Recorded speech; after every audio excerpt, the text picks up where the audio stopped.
निर्वाण शान्तिप्रदम् ब्रह्मा शम्भुफणीन्द्रसेव्यमनिशम् वेदान्तवेद्यं विभुम् रामाख्यं जगदीश्वरं सुरगुरुं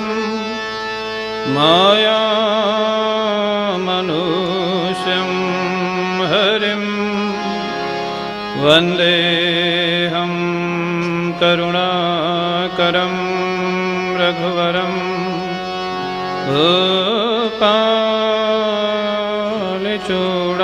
भूपालचूडामणिं वरहापीडं नटवरवपुः कर्णयोः कर्णिकारं बिभ्रतवासः कनककपिशं वैजयन्तीं च मालां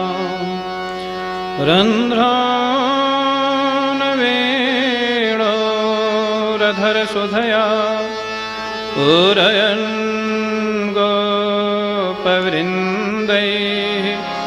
वृन्दारण्यं स्वपदरमणं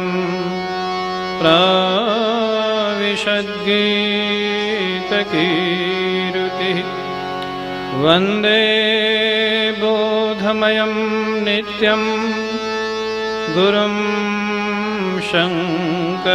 शङ्कररूपिणम् यमाश्रितो हि वक्रोऽपि चन्द्रः सर्वत्र वन्द्यते मनोजवं मारुततुल्यवेगं जितेन्द्रियं बुद्धिमतां वरिष्ठं वातात्मजं वानरयूथमुख्यं श्रीरामदूतं शरणं प्रपद्ये।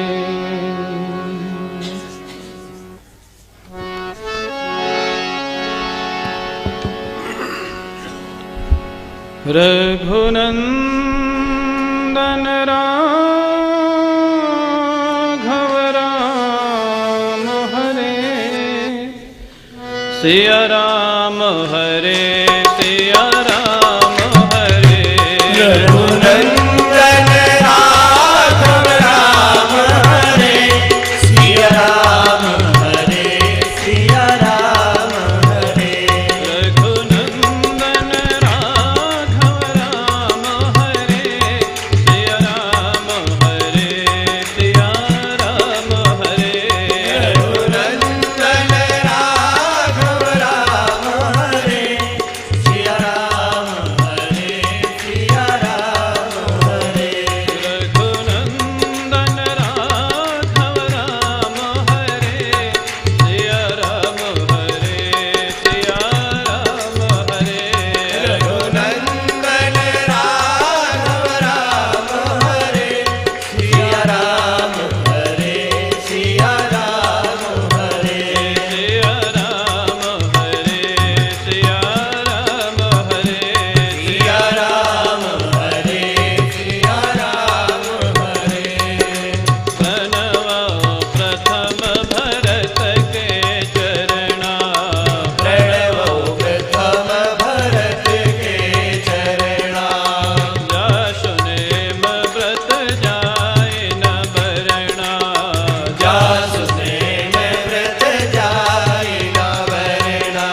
सिया राम हरे सिया राम हरे वंदा लक्ष्मण पद जल जाता बंदौ लक्ष्मण पद जल जाता शीतल सुभग भगत सुखदाता शीतल सुभग भगत सुखदाता रघुपति कीरति विमल पताका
उमापति महादेव की जय। पवन सुत हनुमान की जय। श्री सद्गुरुदेव भगवान की जय। नमः पार्वती पतये हर हर महादेव।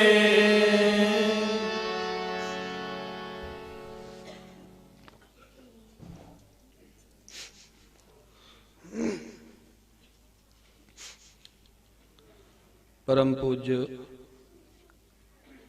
परताय स्मरणीय श्री सद्गुरुदेव भगवान के श्री चरणारविंदों में साष्टांग प्रणाम। परम श्रद्धेय पूज्य श्री मौनी जी महाराज,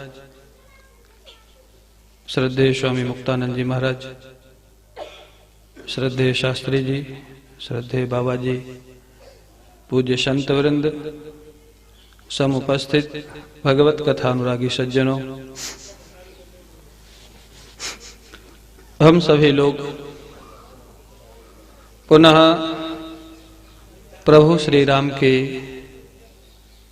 दिव्य लीला में प्रवेश करते हैं। कल सायंकाल हम सभी लोगों ने अखिल ब्रह्मांड नायक भक्तवत्सल प्रभु श्री राम का जन्मोत्सव अत्यधिक उत्साह के साथ यहाँ पर सभी लोगों ने शामिल होकर के उसका आनंद लिया। और कल का जो आनंद था वो शायद मेरे को एक बात स्मरण आ गई। एक बार कोई संत रामनवमी पे भगवान श्री राम का जन्मोत्सव मना रहे थे। किसी ने उनको छेड़ दिया।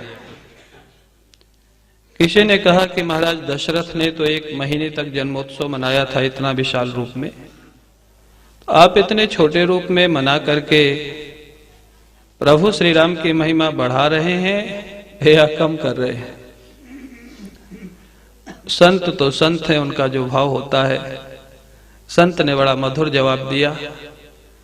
संत ने कहा कि महाराज दशरथ के जन्मोत्सव में भी एक कमी रह गई थी, उसको मैं पूरा कर रहा हूं। आश्चर्य हुआ प्रश्नकर्ता को। महाराज दशरथ के जन्मोत्सव में जहाँ 1 महीने तक इतना धूमधाम से जन्मोत्सव मनाया गया, वहां कमी रह गई थी? बोले हाँ रह गई थी। बोले क्या रह गई थी? बोले मैं नहीं था वहां पे। मैं तो वहां था ही नहीं, और अगर मैं नहीं था तो मेरे लिए उस आनंद का क्या होगा। तो कल ऐसा ही लग रहा था। सारा संयोग ऐसा जुट गया था। वो बालक जो था ना, बालक तो ऐसे ही लग रहा था जैसे साक्षात भगवान ही हो। छोटा था, धनुष लिए, और तिलक भी और रामानंदी तिलक लगा दिया था उसको। और इतना सुंदर लग रहा था। मैंने तो कहा उनके परिवार वालों को, भाई नजर नजर उतार देना इसकी। तो बहुत धूमधाम के साथ ठाकुर जी का जन्मोत्सव मनाया गया। ठाकुर जी की बाल लीलाएं रामचरितमानस में मैंने देखा, गीतावली में देखा, लेकिन कुल मिलाकर के कम ही है। जैसे श्री कृष्ण भगवान की बाल लीलाएं बहुत हैं, लेकिन इनकी कम है। कृष्ण भक्त तो खुश हो रहे होंगे इनकी कम है इसलिए। बाल लीलाएं कम क्यों है? क्योंकि ये उपद्रवी नहीं थे। उपद्रवी जो होगा ज्यादा, उसी का वर्णन होगा लीलाओं का। इसने ये किया, इसने ये किया, इसने। मैं सोच रहा था रामायण पूरा देखा, बस 2-3 बाल लीलाओं का मुश्किल से वर्णन है। गीतावली ला करके देखा, उसमें भी वही, बस कोई खास बाल लीलाओं का। कृष्ण भगवान की बाल लीलाएं तो पूरा 1 दिन चलती। तो मैंने बाद में सोचा कि ऐसा क्यों हुआ कि बाल लीलाओं का वर्णन कम क्यों है। तो मेरे को एक ही समाधान मिला, बाकी तो मौनी जी मुहर लगाएंगे तो पक्का हो जाएगा। तो जो ज्यादा उपद्रव करेगा उसी की लीलाएं ज्यादा होगी ना। जब इन्होंने कुछ उपद्रव किया नहीं तो लीलाएं होंगी कहाँ से। तो कहने का अर्थ क्या है, कल श्रद्धेय मुक्तानंद जी महाराज बड़ी अच्छी बात कह रहे थे। बोले इनको असुर भी मारने को ऐसे मिले, कोई ढंग का असुर भी नहीं मिला मारने के लिए। भगवान राम ने तो रावण को मारा, कुंभकर्ण को मारा, मेघनाथ को मारा। ये कभी बैल को मार रहे हैं, कभी घोड़े को मार रहे हैं, कभी गधे को मार रहे हैं, कभी बगुले को मार रहे हैं। तो अब वो बात तो सच है, कोई अपने से बनावट नहीं है। तो इसलिए अब भगवान श्री राम बैल घोड़े बगुले को नहीं मारे, इसलिए उनकी लीलाएं नहीं है। वही तो समस्या है। तो कहने का अर्थ क्या है? तो कहते हैं कि बड़े आनंद के साथ कुछ समय व्यतीत हो गया। पूज्य शास्त्री जी बैठे हैं, बड़ा आनंद लेते हैं। तो कहते हैं कुछ समय व्यतीत हो गया। उसके बाद वशिष्ठ जी ने देखा नामकरण का अवसर आ गया प्रभु के। नामकरण कर अवसर जानी, भूप बोली पठये मुनि ज्ञानी। नामकरण करने के लिए महाराज आते हैं वशिष्ठ जी, सारे पूजन की सामग्री तैयार करके, यथोचित विधि विधान के साथ पूजन संपन्न करके, और प्रभु श्री राम का जो नाम है, हाँ, वो राम नाम क्यों रखा उसका भी कारण बताते हैं। जो आनंद सिंधु सुख राशि, शीकरते त्रैलोक सुपासी, सो सुख धाम राम अस नामा। बोले जिनके एक आनंद के एक बिंदु से सारा संसार आनंद का अनुभव कर रहा है, वो है राम। हाँ, व्याख्या तो उसकी है ही, आप जानते हैं, रमनते योगिनो हस्मिन। बड़े बड़े योगी महात्मा जिनमें रमण करते रहते निरंतर भगवान शंकर भी, पुनि तुम राम नाम दिन राति। तो कहते हैं वो भगवान राम एक बिंदु आनंद है, जिससे सारे संसार में आनंद की अनुभूति हो रही है। ऐसे जो आनंद के सागर हैं, जो उनसे जुड़ जाए वो आनंदित हो जाए, नाम के माध्यम से, रूप के माध्यम से, कथा के माध्यम से, अरे इतना ही नहीं, दुश्मनी के माध्यम से, कैसे भी उनसे जुड़ जाए उसको आनंद का अनुभव होगा। इसलिए वशिष्ठ जी ने सबसे जो बड़े भाई हैं प्रभु, उनका नाम रखा श्री राम। उनसे छोटे कौन है? राम जी से छोटे कौन है? भरत जी।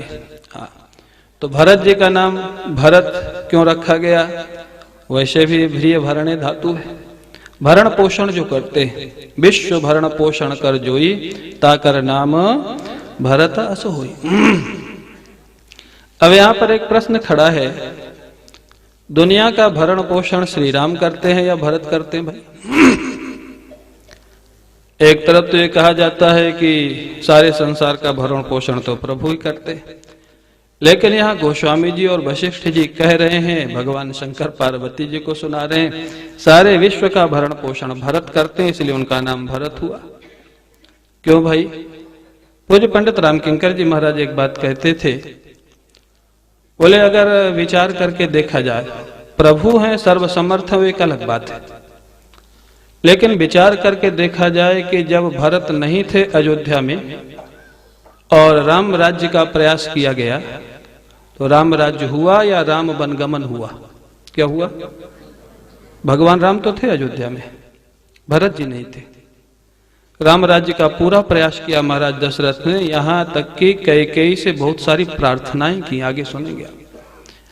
अगर शब्द कहें कि गिड़गिड़ाए महाराज दशरथ कैकेयी से, तो किसी तरह मेरी बात मान जा, लेकिन वो नहीं मानी। प्रभु श्री राम के होते हुए भी राम राज्य नहीं हुआ। राम राज्य कब हुआ? जब श्री भरत ने प्रयास किया, तब राम राज्य हुआ। कहने का अर्थ ये है, प्रभु भी वो काम नहीं कर सकते हैं जो प्रभु के अनन्य भक्त कर सकते हैं। तो वास्तव में भरण पोषण प्रभु जो भी करते हैं भक्तों की दृष्टि से करते हैं, इसलिए कहते हैं भरत जी का नाम भरत जी रख दिया गया, क्योंकि सारे विश्व का भरण पोषण, राम राज्य होगा, धर्म की स्थापना होगी तभी तो होगा, और वो राम राज्य की स्थापना भरत जी के कारण हुई। आगे कहते हैं कि जिनके स्मरण से ही शत्रुओं का नाश हो जाता है, उनका नाम क्या हो गया? शत्रुघ्न। ये महाराज मूक समर्पक सेवक थे, कभी भी आगे नहीं आते थे, लेकिन श्री भरत की जो आज्ञा होती थी उसका पालन करते थे और प्रभु की सेवा में लगे रहते थे।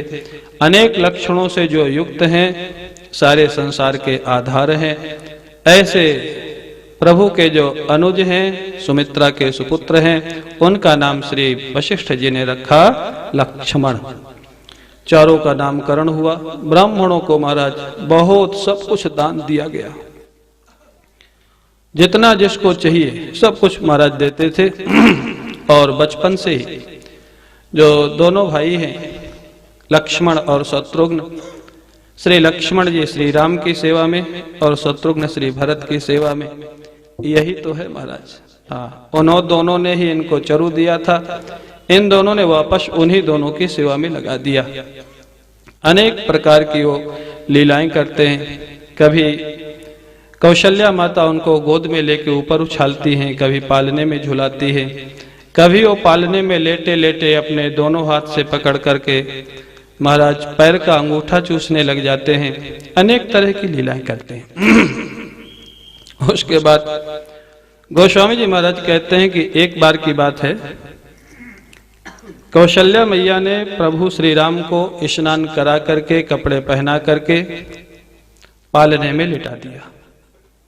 और उसके बाद वो महाराज अपने आराध्य का पूजन करने चली गई। अब वो अनेक उसमें कोई कहते हैं नारायण का पूजन किया, किसी ने कहा कि रंगनाथ जी का पूजन किया, किसी जो भी जिसका अनेक मत हैं, क्योंकि वो इनको तो आराध्य अभी तक नहीं मानती थी, बालक ही मानती थी। उनका पूजन करने चली गई। पूजा करके ठाकुर जी को नैवेद्य चढ़ा दिया, प्रार्थना की प्रभु स्वीकार करें। और स्वाभाविक है जैसे नैवेद्य लगा करके हम और आप अन्य कार्य में थोड़ा लग जाते हैं कि प्रभु अभी पाएंगे, तो कौशल्या माता जी तो चली गई महाराज पाकशाला में, रसोई घर में, और इधर प्रभु श्री राम जो थे वो पालने से उठ के आ गए और जहाँ नैवेद्य लगा था वो महाराज स्वीकार कर लिए। अब उधर से जब वापस रसोई से आते हैं कौशल्या मैया, तो उन्होंने देखा बालक को तो मैंने पालने में लिटा के आए थे, बालक यहाँ कैसे बैठा, वो खा रहे थे महाराज जो नैवेद्य लगाया था। दौड़ करके गई तो वहां पालने में भी एक बालक लेटा हुआ है। फिर यहाँ दौड़ के आई तो वहां भी वो बाल भोग कर रहे हैं महाराज, बाल भोग। यशोद इनको कौशल्या मैया को बड़ा आश्चर्य हुआ, ये क्या है, यहाँ वहां दो बालक देखा, एक वहां है एक यहाँ है, अभी तो दो ही दिखाया है, उनको ये पता नहीं है कि सारे बालक ही उन्हीं के रूप है। हाँ, मति भ्रम मोर, क्या मेरी बुद्धि में कोई भ्रांति आ गई या ये सच्चाई है। जैसे वो कल्पना कर रही थी उसी समय प्रभु ने एक और लीला की। हाँ, अपना विराट रूप का दर्शन कराया, जिसमें कौशल्या जी देख रही है बालक क्या, इस बालक के एक एक रोम में ब्रह्मांड लगे हुए, सारा ब्रह्मांड का दर्शन करा। अगणित रवि शशि शिव चतुरानन, अनेक ब्रह्मा हैं, अनेक शंकर हैं, अनेक सूर्य हैं, अनेक चंद्रमा हैं। जितना देखा महाराज, जो कुछ देखा भी नहीं था वो भी देखा, जो देखा था वो सब कुछ देखा। अब बड़े परेशान होकर के स्तुति करने लग गई महाराज कौशल्या मैया, प्रभु मैंने बहुत ही भ्रांति की, सारे संसार के आप माता पिता हैं, चराचर के स्वामी हैं, और मैं तो दूसरे को भगवान मान के भोग लगाया था, मैं नहीं जानती थी कि आप ही साक्षात प्रभु हैं, परमात्मा है। आपने बड़ी कृपा की, मेरा नैवेद्य स्वीकार किया। स्तुति करने लग गई स्तुति करने लग गई। प्रभु ने कहा कि देखो मैया, मैंने आपको तो दिखा दिया कि जिससे आपने ज्ञान का वरदान मांगा था ना, विवेक मांगा था, इसलिए मैंने दिखा दिया कि अब उस भ्रांति में नहीं पड़ना कि नारायण वहां कोई पूजा घर में दूसरे हैं और मैं कोई दूसरा हूं। मैं ही साक्षात नारायण हूं, आए आप समझ लेना। दशरथ जी को नहीं समझाया, क्यों? उन्होंने कहा था सुत विषयिक तव पद रति हो मोहि जा, बड़ा मूढ़। मैया को बता दिया, लेकिन मैया को एक बात और बता दी। क्या? बोले ये घटना कभी किसी को कहना नहीं माँ, अगर आप और किसी को कह देंगे तो मेरी बाल लीला का आनंद समाप्त हो जाएगा, सब लोग भगवान मानने लग जाएंगे और मेरी बाल लीला नहीं होगी। उसके बाद पुनः महाराज उसको वैष्णवी माया को प्रेरित कर दिया और कौशल्या माँ उनको गोद में उठा करके दूध पिलाने लग गई। एक दिन की बात है, महाराज दशरथ प्रभु श्री राम के साथ ही भोजन करते थे, बैठ करके प्रायः साथ में ही भोजन करते थे। आप ये नहीं देखेंगे भागवत में कहीं वर्णन नहीं मिलता है कि नंद बाबा के साथ बालकृष्ण भोजन करते थे, मिलता है कहीं? क्योंकि जिसको ठीक से बैठ के खाना ही नहीं तो साथ में करेगा कैसे? कभी इसका छीना, कभी उसका छीना, कभी इधर खाया, कभी उधर खाया। लेकिन यहाँ बचपन से ही मर्यादा पुरुषोत्तम है महाराज। साथ में बैठ करके प्रतिदिन भोजन करते थे दशरथ जी के। दशरथ जी ने उनको बुलाया, भोजन करने बैठे। दशरथ जी तो बैठ गए, लेकिन अब छोटे छोटे बालकों के साथ प्रभु का इतना प्रेम हो गया है कि जब दशरथ जी बुलाते हैं तो उन बच्चों को छोड़ के आते ही नहीं है प्रभु श्री राम। नहीं आवत तज बाल समाजा, बच्चों को छोड़ के आते ही नहीं। जब नहीं आते हैं तो महाराज दशरथ कौशल्या जी को कहते हैं, अरे भाई ले आओ बालक को, देर हो जाएगी, ये तो खेलने में लगा हुआ है। कौशल्या जी जब पकड़ने के लिए जाते हैं तो ठुमुक ठुमुक प्रभु चल ही पर आई, भाग चलते हैं कि मैया आ रही है पकड़ने के लिए। हाँ, गीता वाली में एक बड़ा सुंदर चित्रण किया है। जब प्रभु दौड़ते हैं अपने महल के आंगन में, भागते हैं भोजन करने के लिए, नहीं आते, तो उनका जो आंगन है वो मणि में है, मणियों का बना हुआ है। और प्रभु श्री राम के जो चरण है वो कमल के जैसे है। तो जब वो मणियों में उनके चरण पड़ते हैं मणिमय आंगन में, तो चरणों का प्रतिबिंब भी तो उसमें दिखाई देता है। बोले जब वो प्रतिबिंब दिखाई देता है तो ऐसा प्रतीत होता है मानो भूदेवी जहां जहां प्रभु श्री राम के चरण पड़ने वाले हैं वहां पहले से ही कमल रख देती, ऐसा प्रतीत होता है। गीता वाली में गोस्वामी जी महाराज ने लिखा, भाग जाते। अब मैया उनको दौड़ती है पकड़ने के लिए। भगवान शंकर कहते हैं, निगम नेति शिव अंत न पावा, ताहि धरे जननी हठ धावा। जहां वेद भी नेति नेति नेति कह करके वापस आ जाते हैं, जिनका अंत नहीं पाते, उसको जबरदस्ती कौशल्या मैया पकड़ने के लिए जा रही है। और जब बहुत दूर भाग जाते हैं, घर के बाहर निकल जाते हैं, धूल वगैरह लग जाती है, तब जाकर के पकड़ पाती हैं कौशल्या मैया।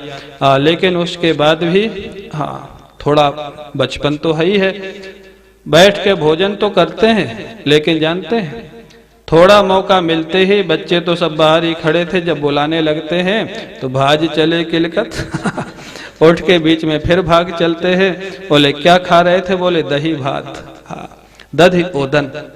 ये दधि ओदन बहुत प्रसिद्ध है महाराज, रोटी का कहीं वर्णन ही नहीं मिलता है।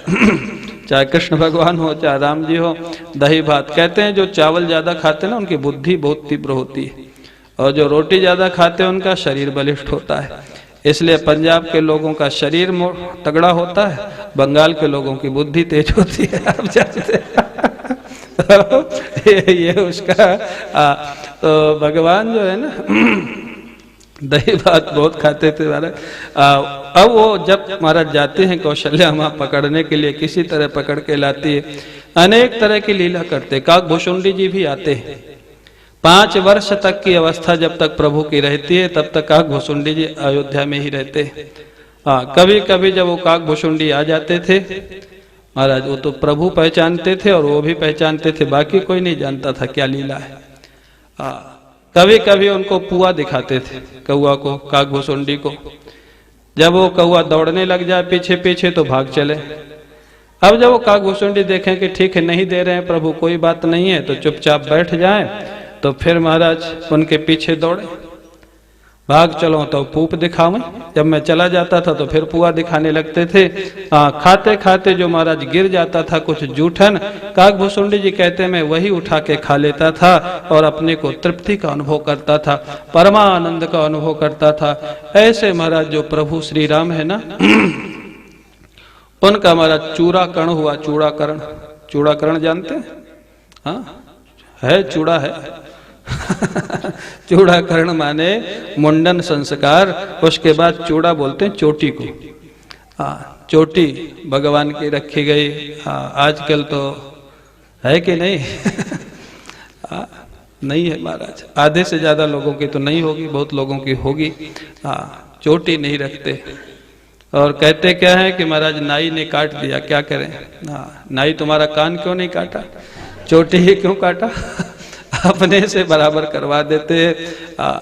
ये चोटी जो है ना, इसमें ये जो ब्रह्मरंध्र है ना, उसकी सुरक्षा के लिए साधना में इसमें सहयोग मिलता है। इसलिए चोटी का विधान है। जितनी अपने ऋषियों की परंपराएं सब वैज्ञानिक हैं। इसलिए संतों में भी जब महाराज अगर मुंडन हो तो फिर कपड़ा बांध के बैठते हैं या कोई साफा बांधते कुछ करते हैं उसकी सुरक्षा के लिए। तो इसलिए कहते भगवान का भी चूड़ाकरण हुआ, संस्कार हुआ। इसके बाद भगवान गए विद्याध्ययन के लिए। गोस्वामी जी महाराज कहते हैं जिनके निश्वास से वेद प्रकट हुए हैं वो प्रभु विद्याध्ययन कर रहे हैं। ये भी तो उनकी नरलीला ही तो है। 64 दिनों में सारी विद्याओं का अध्ययन कर लिया। अब लौट के आते हैं तो बालकों के साथ खेलते हैं, कभी कभी शिकार खेलने भी जाते हैं। भगवान राम शिकार करते थे? बोले हाँ भाई करते थे। पावन मृग मारे। पावन मृग माने जिस मृग के नाभि में कस्तूरी आ जाती है ना, वो मृग फिर कुछ ना तो खाना खाता है ना पानी पीता। उसकी सुगंध इतनी सुंदर होती है कि उसकी खोज में दौड़ता रहता है उसके अंदर। कस्तूरी कुंडल बसे मृग ढूंढे बनवाए, ऐसे घट घट राम है। तो कहते हैं वो मृग जो है ना उनको मार देने से पुण्य ही होता है। और फिर भगवान तो रावण कुंभकर्ण को मारे तो वैकुंठ चले गए, और फिर वो ठीक है क्योंकि वो तो बेचारे दौड़ते दौड़ते मर जाते हैं। ऐसे मृगों को अपने जो छात्र धर्म के अनुरूप वो शिकार करते थे। कभी कभी खेलते थे। खेल खेल में जब कभी कभी लक्ष्मण जी को बोले कि आप विपक्ष में हो जाओ, गेंद इत्यादि जब खेलते थे, लक्ष्मण जी कहते थे खेल हो या यथार्थ हो आपके विपक्ष में मैं कभी खड़ा होने वाला नहीं है। भरत जी को फिर कहते थे, भरत जी हैं आज्ञाकारी आदर्श सेवक, प्रभु के विपक्ष में खड़े हो जाते थे। फिर खेल होता था, लेकिन जानते खेल का परिणाम क्या होता था? प्रभु श्री राम जानबूझ करके हार जाते थे और भरत जी को विजयी बना देते थे। तभी तो भरत लाल जी इतने वियोग का अनुभव करते थे। बालकपन से ही उन्होंने प्रभु श्री राम का स्वभाव देखा था। जीते हारे हो खेल जीता हुआ, हारा हुआ खेल भी जिता देते थे प्रभु भरत लाल जी को। और प्रतिदिन का उनका नियम था प्रातः काल उठ करके माता पिता और गुरुदेव के चरणों में प्रणाम करते थे। ये सीखना चाहिए। हमारे महाराज जी कहते थे कि प्रत्येक व्यक्ति के जीवन में 24 घंटे में थोड़ा एक समय ऐसा जरूर आता है कि उस समय उसकी वाणी से जो निकल जाएगा वो सच हो जाएगा। अब ये जो प्रणाम करने का विधान है ना प्रतिदिन, हो सकता है आप प्रतिदिन प्रणाम करेंगे और किसी न किसी दिन उसी समय आपका प्रणाम हो जाए जिस समय वो सत्यवाणी निकलने वाली हो। और जब आप प्रणाम करेंगे स्वाभाविक है माता पिता गुरु आपको आशीर्वाद देंगे, और अगर उस समय वो आशीर्वाद निकल गया तो तुम्हारे जीवन का कल्याण हो जाएगा। इसलिए सारा वैज्ञानिक है। प्रतिदिन प्रणाम करना चाहिए बड़ों को महाराज। अब आजकल तो प्रणाम कौन कहे, माता पिता की महाराज ठीक ठाक देखभाल ही कर लें वही बड़ी बात है, प्रणाम कौन कहे। और करें भी प्रणाम तो महाराज प्रणाम के तरीके आजकल अजीब से हो गए। हाँ, आजकल ना तो पैर छूना है ना हाथ जोड़ना है, आजकल तो बस फोन शुरू होते ही हाय शुरू होता है। हाँ, ये तो प्रणाम के तरीके हो गए। अब शब्द है असकुन इसको बोलते हैं। हाँ, कोई दुर्घटना हो जाए तो हाय बोलते थे पहले लोग। आजकल लोग पहले प्रारंभ में प्रातः काल जय श्री राम बोलो, जय श्री कृष्णा बोलो। आप देखेंगे शब्द का बड़ा प्रभाव पड़ता है। उससे भी तो बात हो ही जाएगी ना। ऐसा तो नहीं है कि हाय बोलने से ही बात होगी, जय श्री राम बोलने से बात नहीं होगी। तो ऐसे कहते हैं महाराज, ये जो हमारी परंपराएं हैं प्रभु वो करते थे। ये सब बहुत सारी बाल लीलाएं करते हुए ठाकुर जी बड़े हो गए, क्योंकि इनके मुख्य कार्य जो हैं वो आगे हैं। बाल लीलाएं इनकी मुख्य नहीं थी। अब महाराज गोस्वामी जी महाराज कहते हैं विश्वामित्र जी महाराज यज्ञ कर रहे थे। कहाँ पे यज्ञ कर रहे थे? कहाँ पे कर रहे थे पता है? बिहार में।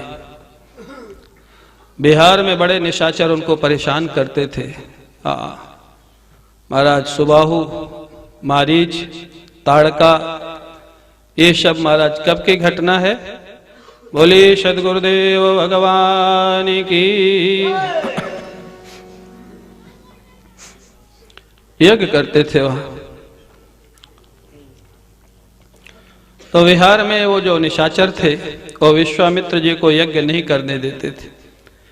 देखत यज्ञ निशाचर धावहीं करहीं उपद्रव, मुनि दुख पावई, यज्ञ नहीं करने देते थे।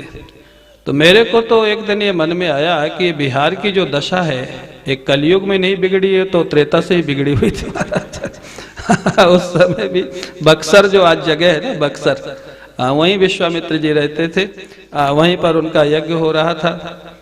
जब विश्वामित्र जी ने देखा कि ये तो यज्ञ होने नहीं देते दुष्ट लोग, तो प्रयास करना व्यर्थ है, लगता है ठाकुर जी की कोई लीला है। आप अच्छा काम करें और सफल ना हुए तो सोच लेना ठाकुर जी कुछ और करना चाहते हैं जो इससे भी अच्छा होगा। विश्वामित्र जी ने यज्ञ को विश्राम दे दिया, लेकिन यज्ञ को विश्राम देना ही अंतिम समाधान तो नहीं था। सोचने लग गए, मैंने सुना है ठाकुर जी का अवतार हो चुका है, उनको पता था।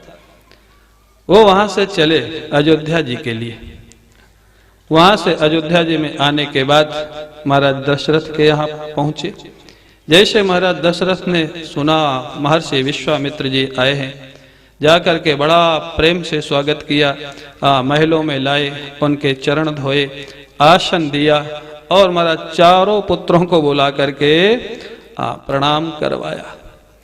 प्रणाम करने के बाद महाराज दशरथ बैठे और उनसे बड़े प्रेम से कहते हैं, आप कैसे आए प्रभु? आप संतों की कृपा से इस चौथेपन में मेरे को 4 पुत्रों की प्राप्ति हुई है, आप आज्ञा करें, आपकी क्या सेवा करूं मैं?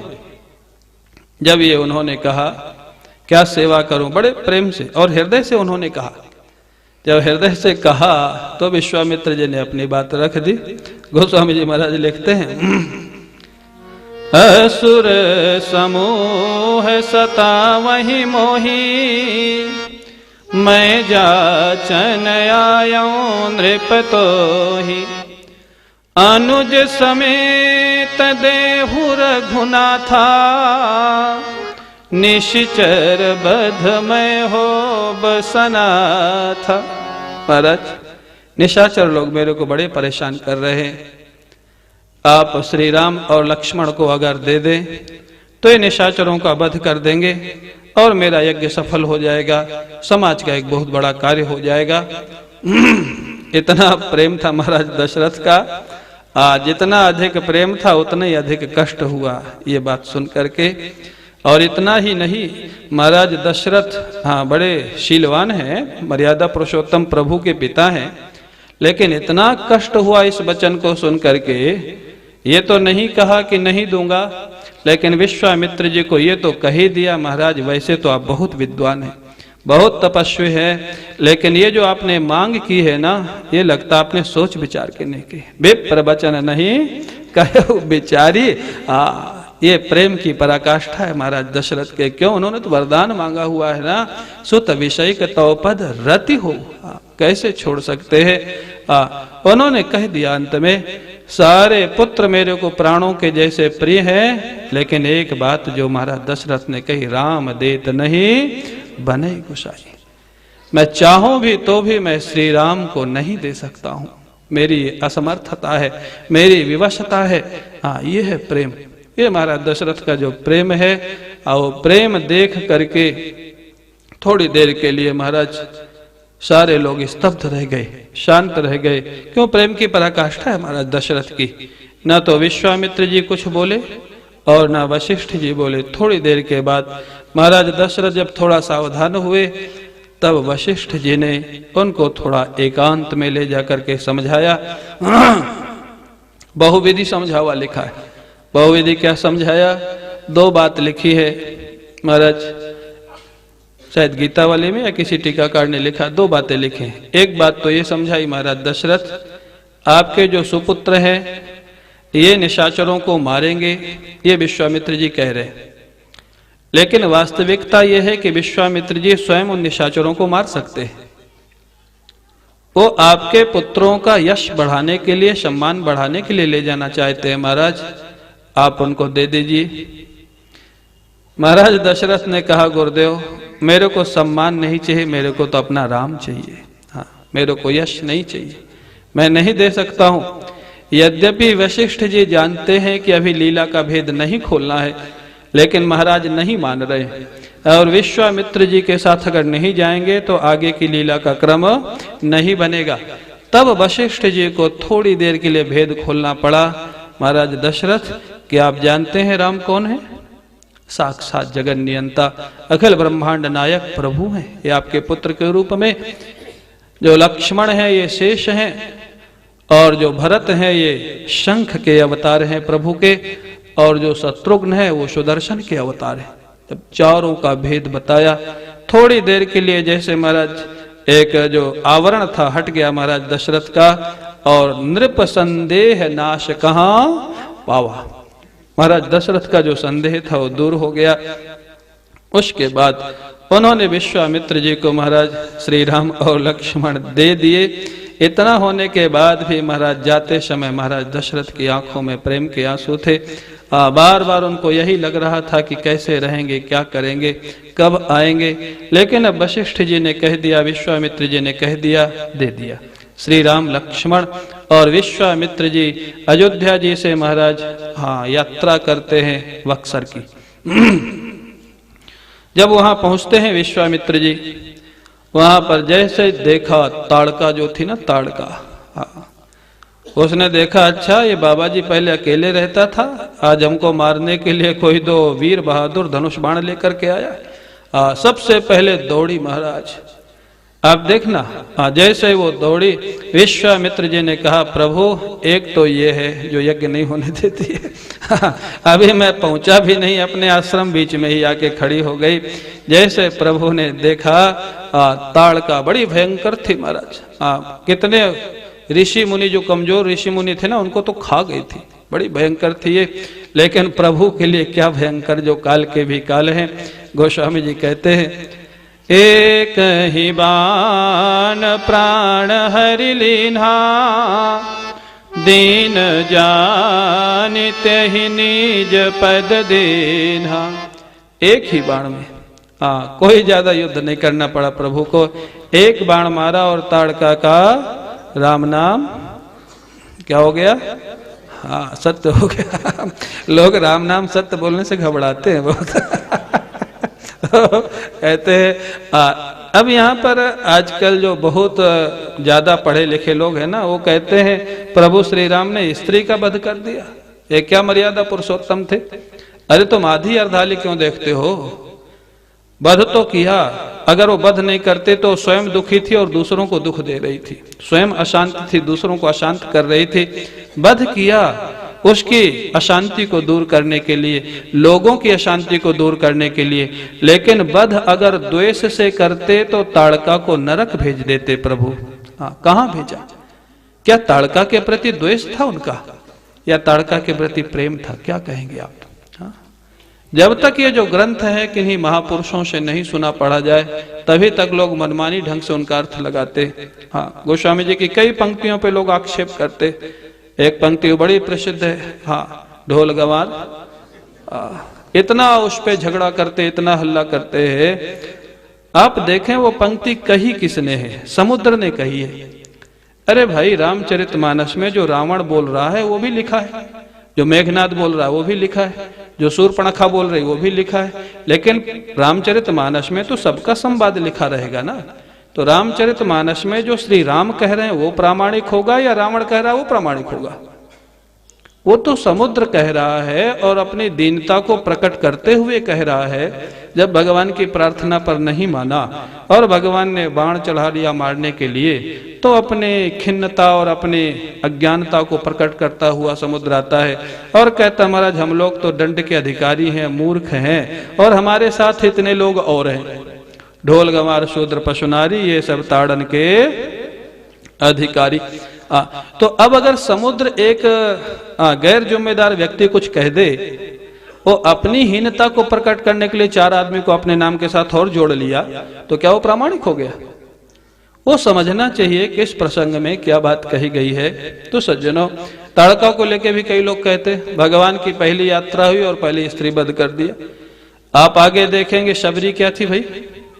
शबरी स्त्री थी कि नहीं थी? और भीलनी थी। और शबरी के बेर प्रभु ने खाए कि नहीं खाए? शबरी के यहाँ स्वयं चल के गए कि नहीं गए? वो भी तो स्त्री थी ना, वो भी तो भीलनी थी ना।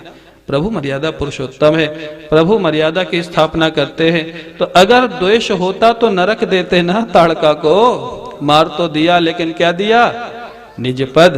हाँ, अब निज पद का अर्थ वो सारूप सामीप लगा दीजिए या कैवल्य लगा दीजिए, जो जिसकी मर्जी हो लगा ली, उसमें कोई आवश्यकता नहीं है विवाद की।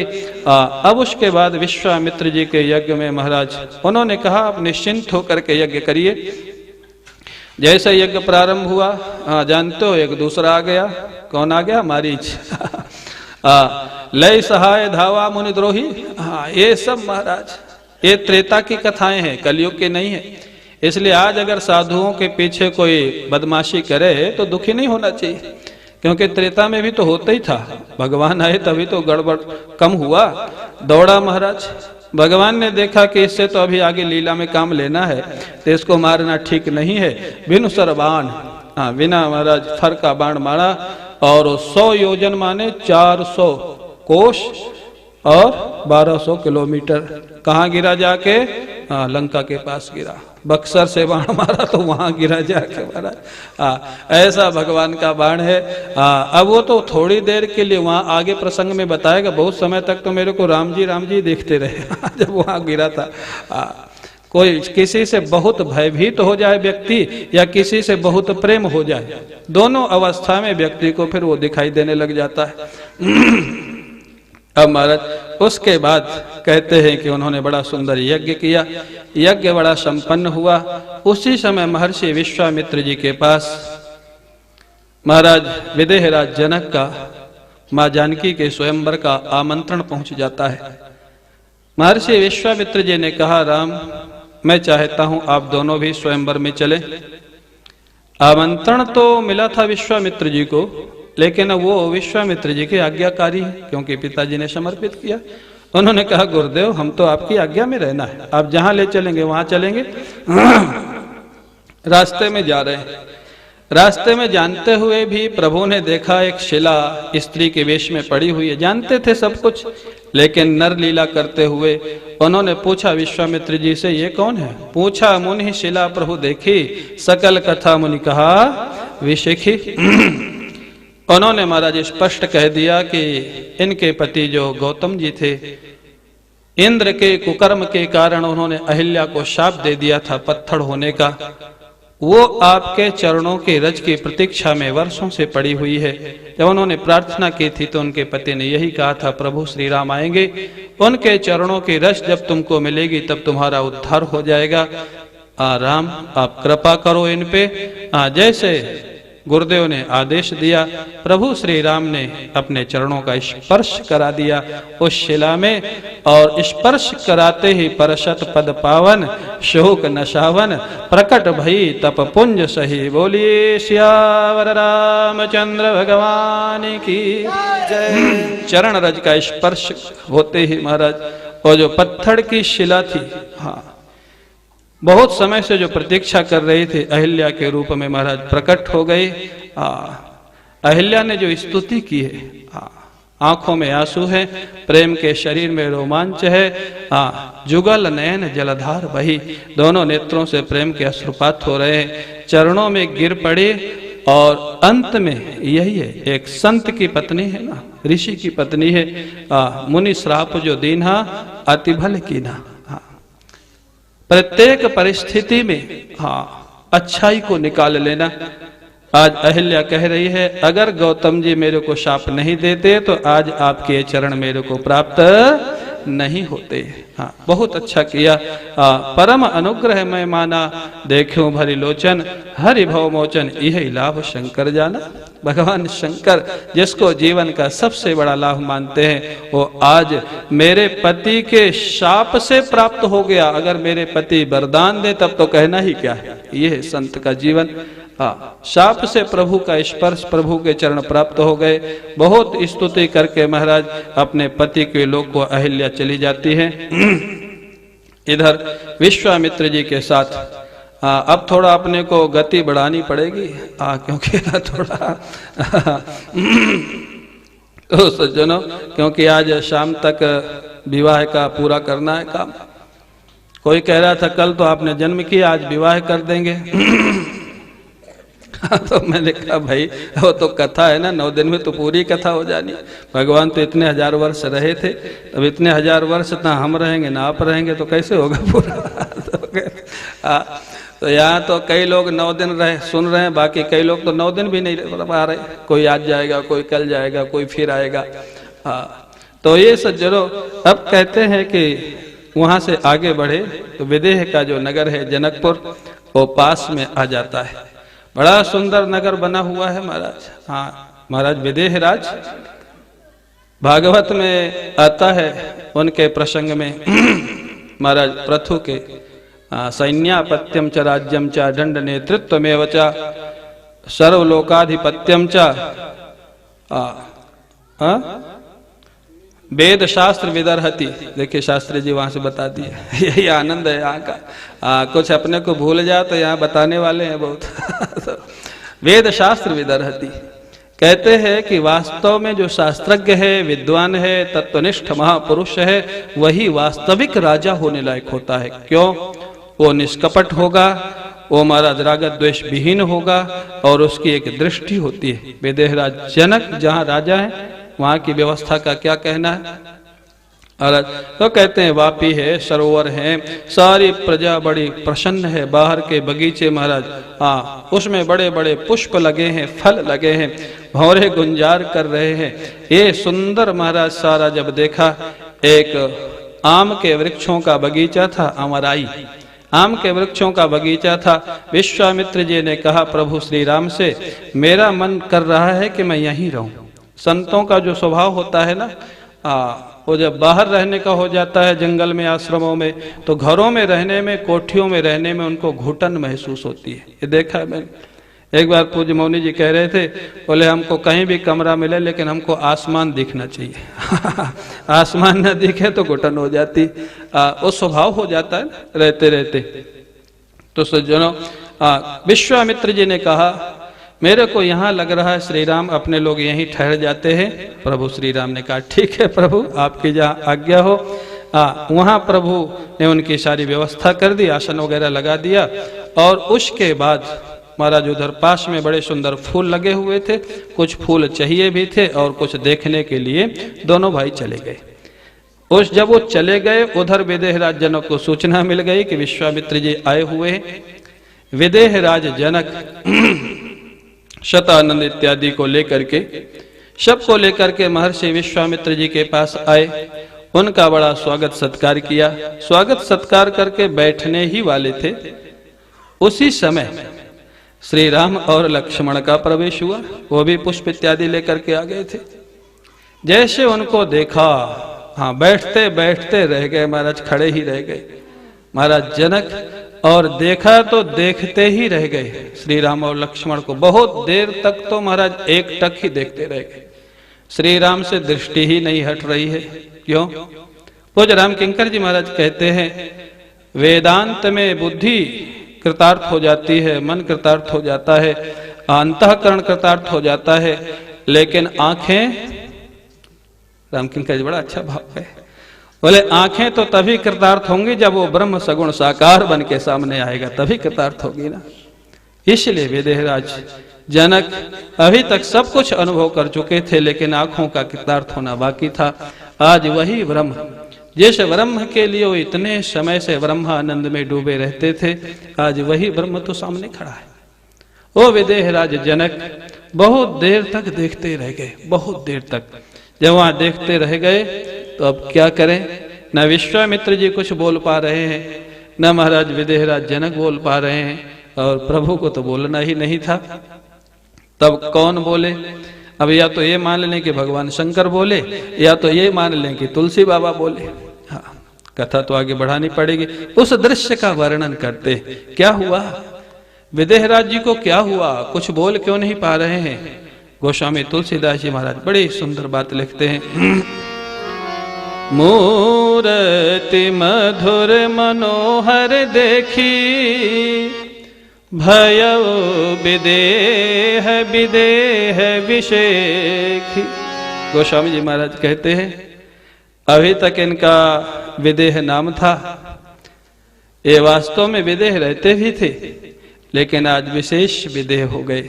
विशेष विदेह की वास्तव में देह की चिंता, देह का स्मरण आज प्रत्यक्ष दिखाई दे रहा है कि इनको है ही नहीं। विश्वामित्र जी की क्या वार्तालाप करनी है, क्या आपने जो उनका कार्यक्रम है उसकी सूचना देनी है, सब भूल गए। देह भूल गया, मन भूल गए, बुद्धि भूल गई, बिल्कुल खाली हो गया अंतःकरण। और बोले क्यों, कैसे हो गया? बोले अत्यंत मनोहर विग्रह है प्रभु का। तो वास्तव में इनको देख करके विदेह, विशेष विदेह, वास्तव में विदेह नाम आज धन्य हो गया इनका।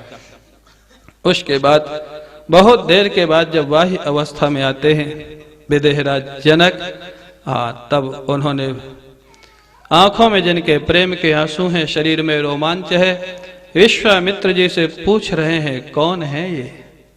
कहो नाथ, सुंदर दो बालक, कौन है ये? क्यों महाराज आपको शंका क्यों हो रही, क्यों इतनी जिज्ञासा से क्यों पूछ रहे हैं? उन्होंने कहा मुनिकुल तिलक के नृपकुल पालक, ये कोई ऋषि कुमार है या कोई राजकुमार है? इतना ही नहीं, तीसरा प्रश्न एक और कर दिया। जो उनको संदेह कि महापुरुष हैं विदेहराज जनक, उनका अनुमान गलत नहीं हो सकता है। वो तो पहले मर्यादा में पूछ रहे थे कि ऋषि कुमार हैं, राजकुमार हैं, लेकिन अंतिम प्रश्न तो वही किया जो उनको संदेह था। ब्रह्म जो निगम नेति कही गावा, उभय वेश धरि की सोई आवा। क्या साक्षात ब्रह्म के रूप में जिसका वर्णन है, वही कहीं ये दोनों रूप धारण करके तो नहीं आ गया? विश्वामित्र जी अभी मौन है। क्यों? उनको अभी ये सोचना पड़ेगा कि बताना है या नहीं बताना है। तब तक महाराज जनक एक प्रमाण और दे देते हैं। मैंने क्यों पूछा कि कहीं साक्षात ब्रह्म तो नहीं है? मैं ऐसे बहुत राजकुमार देखे, मैं किसी के विषय में तो नहीं पूछता हूं। इनके विषय में मेरे मन में प्रश्न क्यों आया कि साक्षात ब्रह्म ने तो अवतार नहीं ले लिया? बोले क्यों? बोले अपने अपने मन का सबको अनुभव होता है कि उसकी क्या दशा है। विदेहराज जनक कहते अपने मन की दशा मैं भी जानता हूं, और ब्रह्मानंद का इतना रस लेता है कि बाह्य नाम रूप में कभी भूल के भी नहीं जाता है, कभी बाह्य आकर्षण कभी भूल के भी मेरे अंतःकरण में नहीं आया। आज प्रथम अवसर है मेरे जीवन में कि मेरा मन ब्रह्मानंद को छोड़ करके और ये सामने के जो महाराज सौंदर्य का आनंद है इसमें लीन हो रहा है, डूब रहा है। और मेरे मन का वैराग्य विवेक जन्य वैराग्य नहीं है, पुरुषार्थ जन्य वैराग्य नहीं है, दुख जन्य वैराग्य नहीं है, सहज वैराग्य है मेरे मन का। सहज वैराग्य तभी होता है जब अविद्या की निवृत्ति हो जाए, स्वाभाविक स्वरूप का अनुभव हो जाए, तभी सहज। जब मिथ्यात्व का अनुभव हो जाए तभी सहज वैराग्य होगा। सज्जनों, वही गोस्वामी जी महाराज अपने शब्दों में लिखते, बड़ा सुंदर। सहज विराग रूप मनु मोरा, थकित होत जिमि चंद चकोरा, इनहि बिलोकत अति अनुरागा, वर बस ब्रह्म सुख ही मनु त्यागा। बोले मेरा जो मन है ना, स्वाभाविक वैराग्य रूप है, स्वाभाविक सहज वैराग्य में स्थित रहता है, व्यक्ति के जीवन से पता लग जाता है। लेकिन इन दोनों को देख करके एक शब्द और जोड़ दिया है विदेहराज जनक ने, बरबस। मैं प्रयास करता हूं कि वो ब्रह्मानंद में ही रहे, लेकिन वो मेरा कहा आज नहीं मान रहा है, वो बाहर निकल रहा है, इनके सौंदर्य आनंद में डूब रहा है मेरा मन। इसलिए मेरे को लगता है कि कहीं वो ब्रह्म ही तो सामने आके नहीं खड़ा हो गया, क्योंकि मेरा मन दूसरी जगह जा नहीं सकता है, ये मेरे को भरोसा है। जैसे उन्होंने इतने भावपूर्ण प्रश्न किए, विश्वामित्र जी भी थोड़ी देर के लिए भूल गए कि क्या कहना क्या नहीं कहना। एक वाक्य कह गए, वचन तुम्हार न होई अली का। महाराज आपका अनुमान, आपका वचन झूठ नहीं हो सकता। तो अर्थ तो वही निकल गया कि जो आप कह रहे हैं वही सच है। जैसे ये कहा मन मुस्काई राम सुनि वाणी। बोले श्री राम मुस्करा रहे हैं। क्यों मुस्करा रहे हैं? श्री राम मुस्करा करके इशारा कर रहे हैं, गुरुदेव अभी सारा भेद खोल देंगे तो कल सीता स्वयंवर का आनंद नहीं आएगा। अगर इनको पता लग गया कि यही साक्षात ब्रह्म है तो फिर क्यों दूसरे राजा और राजकुमारों को बुलाएंगे? अभी मत कहिए कि मैं ब्रह्म हूं, मैं साक्षात परमात्मा हूं। तब आगे वो क्या परिचय देते हैं? पहले तो कह दिया कि वचन तुम्हार न होई अली का। विश्वामित्र जी सावधान हो गए, बोले रघुकुल मणि दशरथ के जाए। नहीं नहीं, ये ब्रह्म नहीं है, ये राजपुत्र है ये नृप के पुत्र है, महाराज दशरथ के पुत्र है। सावधान हो गए। बोले फिर महाराज यहाँ, महाराज दशरथ के पुत्र हैं यहाँ। बोले ये तो आपने मेरे को बुलाया था ना, और मेरी सेवा के लिए ये दोनों आ गए। मम हित लागे, मेरी सेवा के लिए दोनों आ गए हैं। इनके बड़े का जो नाम है वो श्री राम है, छोटे का नाम लक्ष्मण है। मेरे यज्ञ की रक्षा किया, सारे असुरों का संहार किया। अब महाराज बड़े प्रसन्न हैं विदेहराज। उन्होंने उनका बड़ा स्वागत किया, सेवा की। उसके बाद उनको ले जा करके बड़ा सुंदर निवास दिया महाराज, बड़ा सुंदर निवास दिया विदेहराज। अब सुंदर निवास मिल गया और धनुष यज्ञ में अभी समय है।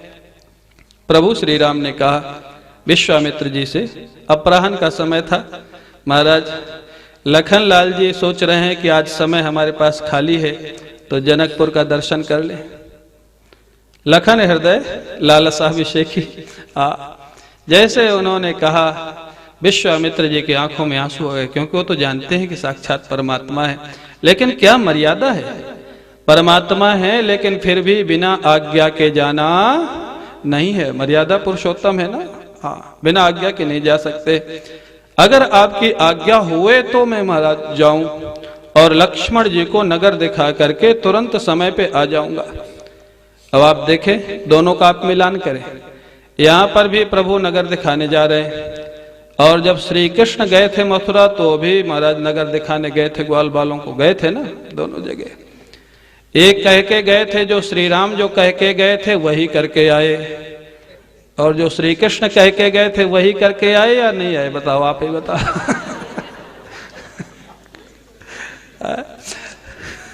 श्री कृष्ण जो कह के गए थे, दोनों जगह वर्णन मिलता है कि नगर दिखाने जा रहे हैं। ये जो कह के गए थे, मैं अपनी तरफ से तो नहीं कुछ बोल रहा हूँ। आप भागवत तो बहुत ही हो रही है, मैंने ही कई बार सुनाई है यहाँ। तो जो भागवत में लिखा है, रामायण में लिखा है, कल शाम को चर्चाएं हो रही थी तो मैंने किसी से कहा कि जो व्यक्ति गलत पक्ष ले लेता है उसको जीवन भर सफाई देनी पड़ती है। तो इसलिए पहले से सोच विचार के लेना चाहिए पक्ष। तो कहते हैं महाराज आ जाओ। उन्होंने कहा कि नगर दिखा करके मैं तुरंत ले आऊंगा अगर आपकी आज्ञा होवे। उन्होंने कहा कि प्रभु आप तो भक्त वत्सल हैं, आप ऐसा क्यों नहीं कहेंगे, जाए देख आओ नगर, जाओ नगर देख के आओ। और यहाँ पर विश्वामित्र जी ने वही बात कह दी, करहु सुफल सबके नयन। ये विदेह नगर है, बाकी सब सफल हो चुका है लेकिन नेत्रों का सफल होना बाकी है। विदेह राज जनक के ही केवल नेत्र अभी सफल हुए हैं। अब सबके नेत्रों को आप सफल करिए अपना सगुण साकार विग्रह दिखा करके। अब जब महाराज श्री राम और लक्ष्मण जैसे विदेह राज नगर में मिथिला में प्रवेश किए, जैसे प्रवेश किए जानते हैं क्या हुआ? बालक वृद्ध स्त्रियां धाये धाम काम सब त्यागी, मनहु रंक निधि लूटन लागी। ऐसे दौड़े जैसे महाराज भिखारियों को खजाना मिल गया हो, ऐसे दौड़े। इनका सौंदर्य श्री राम और लक्ष्मण का। एक बार किसी ने कहा मेरे को, बोले देखो हमारे श्री कृष्ण तो क्या बांसुरी बजाते हैं। बोले जितनी गोपियां थी सब काम छोड़ छाड़ के एक बांसुरी के एक शब्द से, एक शब्द बचाया, जगऊ कलम, एक शब्द बजाया और सब जमुना किनारे आ गई। तुम्हारे श्री राम के पास तो बांसुरी है ही नहीं है, बजाएंगे कहां से? मैंने कहा भाई आप विचार करो, उन्होंने बांसुरी बजाई तब सबकी सब गोपियां आ गई, और हमारे प्रभु श्री राम को बिना बांसुरी बजाए गोपियां भी आए, गोप भी आए, बालक भी आए। अब आप ही निर्णय कर लो विशेषता किसकी ज्यादा है। बांसुरी बजाने से केवल गोप तो एक भी नहीं आए थे ना, क्यों? जमुना किनारे गोप आए थे क्या? जमुना किनारे जब बांसुरी बजी तो केवल गोपियां आई थी या गोप भी आए थे? बोलो, आए थे। झूठ काहे को बोलते हो? उनके भक्तों का इतना प्रभाव, यहाँ भी झूठ बोलने से बाज नहीं आ रहे। अरे यहाँ तक कि गोप तो लाठी लेके खड़े थे कि गोपी नहीं जाने पावे। कितनों को तो बंद कर दिया था, लिखा है वही भागवत में कि जाने नहीं पावे। हमारे श्री राम बांसुरी, जब बांसुरी की जरूरत तो तब पड़े ना जब बिना बांसुरी के नहीं आ रहे हो। तो बिना बांसुरी के जितने जनकपुर के निवासी थे महाराज, बालक थे, वृद्ध थे, देवियां थी, सब महाराज कोई महलों के ऊपर खड़े हैं, कोई खिड़की पे खड़े हैं, कोई दरवाजे पे आ गए, सब उनका दर्शन कर रहे हैं। और दर्शन करके एक ही प्रभु से अपने अपने इष्ट देव से अभी से प्रार्थना करने लग गए। ये कितने सुंदर राजकुमार हैं, और इनमें से जो बड़े हैं ना सांवरे, ये तो जानकी जी के ही योग्य हैं। अपने अपने इष्ट देवों से प्रार्थना करने लग गए, आप हमारी अगर कोई साधना है, हमारी तपस्या है, आप हमको वरदान दे दें कि ये ही जानकी जी को मिले। बोले आपका क्या फायदा होगा? बोले हमारा ये फायदा होगा कि अगर जानकी जी के साथ इनका विवाह हो गया तो जानकी जी को लेने तो कभी आएंगे ना, और जब लेने आएंगे तो हमको भी दर्शन हो जाएंगे। क्या जीवन था। यह महाराज आपस में बात कर रहे हैं। इधर जो महाराज प्रभु श्री राम है, लक्ष्मण जी हैं, उनको धनुष यज्ञशाला के पास ले गए। धनुष यज्ञशाला में जो भगवान शंकर का धनुष रखा हुआ था वो दिखाया, और प्रभु ने कहा यही धनुष है जो जानकी जी के लिए रखा गया है, जिसके लिए स्वयंवर हो रहा है।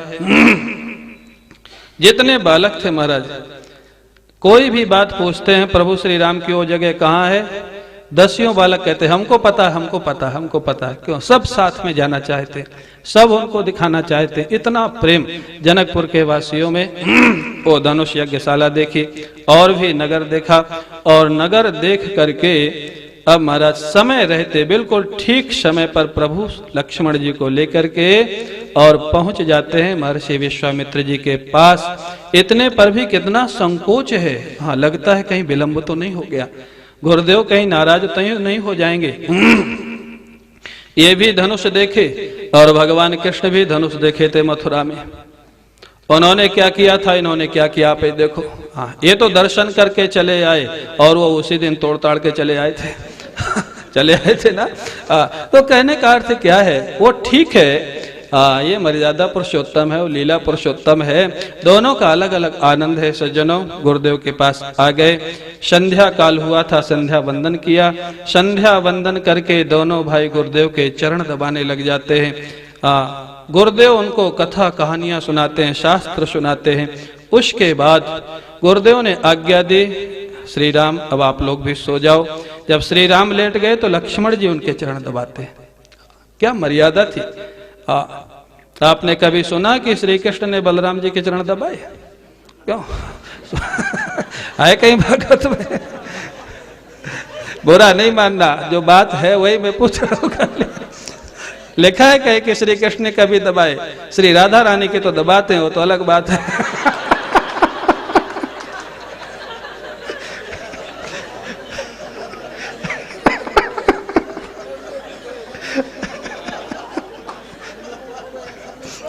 तो आप तो राम जी के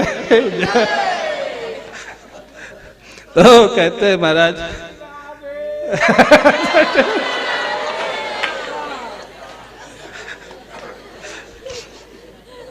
तो सच राम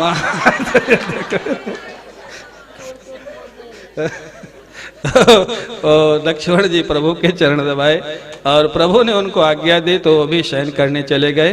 अब आप लोग थोड़ा देर से कीर्तन करो, उसके बाद जो आगे की कथा है वो आप लोग सुनेंगे। बोलिए सियावर रामचंद्र भगवान की जय।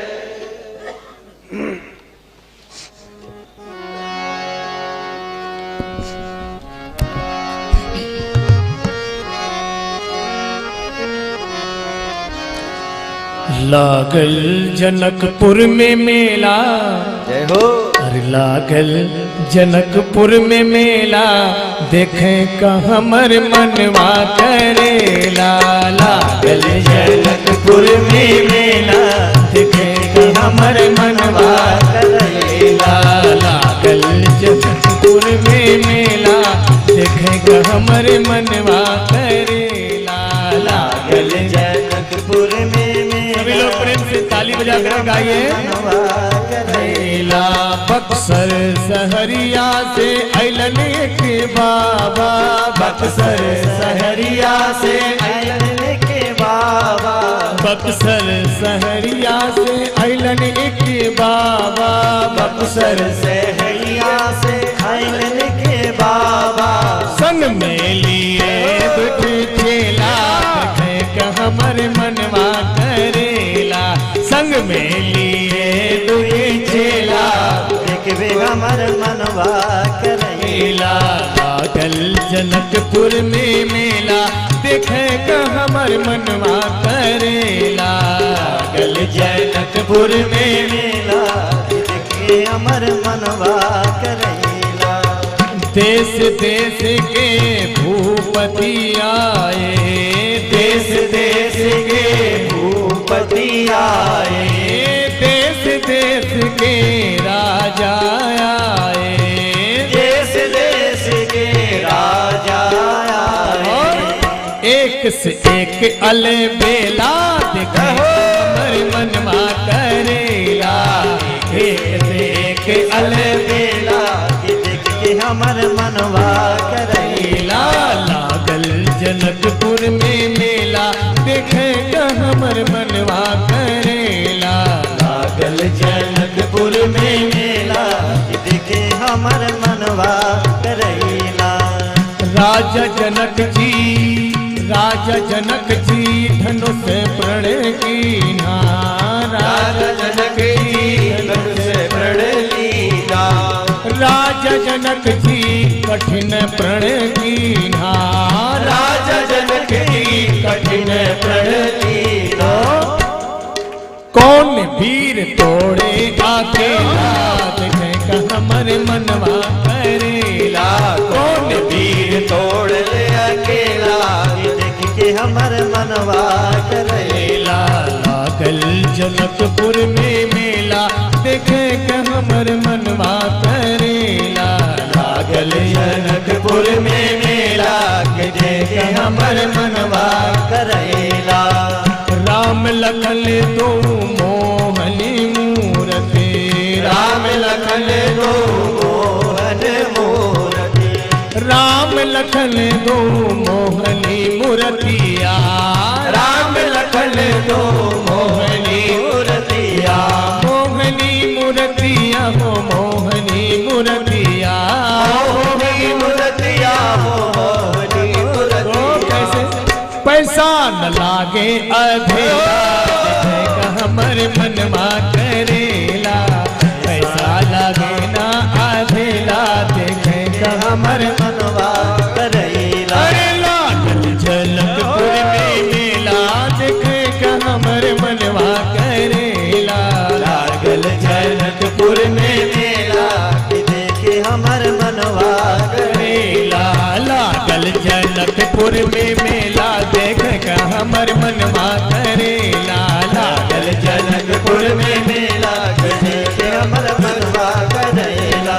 बक्सर सहरिया से अइलन के बाबा, बक्सर सहरिया से अइलन के बाबा, बक्सर सहरिया से अइलन के बाबा, बक्सर सहरिया से अइलन के बाबा, संग में लिए देखे हमर मनवा करेला, संग में लिए चेला, देखे हमर मनवा करेला।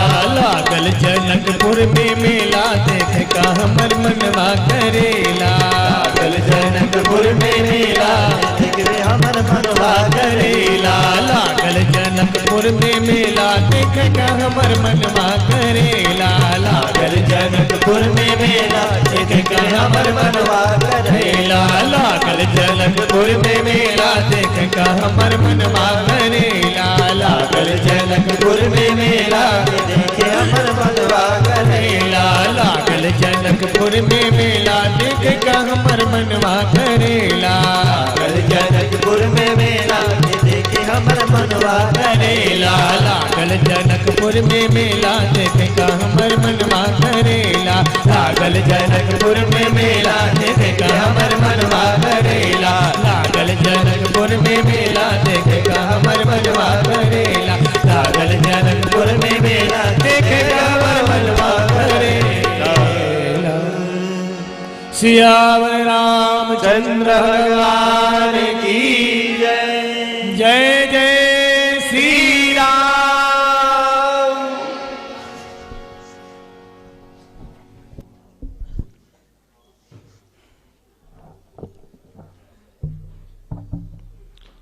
बोले सियावर रामचंद्र भगवान की